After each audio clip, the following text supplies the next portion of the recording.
this video we take a look at the welt seam. Stay with me and I'll show you how.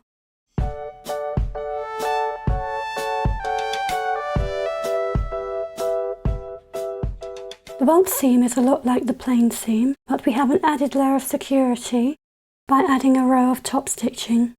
So let's get started. The first thing we're going to do is to finish our edges by making a zigzag stitch along the edge.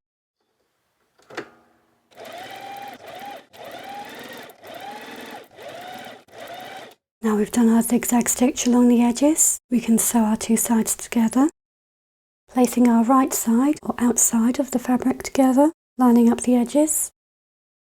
We set our machine to a straight stitch and we sew along the edge on the inside of the zigzag stitch. We then press our seam to one side, meaning that the seam allowance from both sides are pointing in the same direction.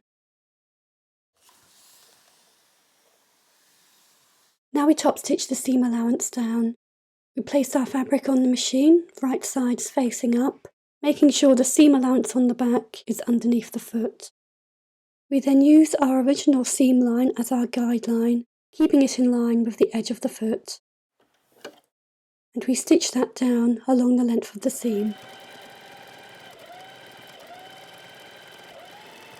And now we have a neatly finished seam.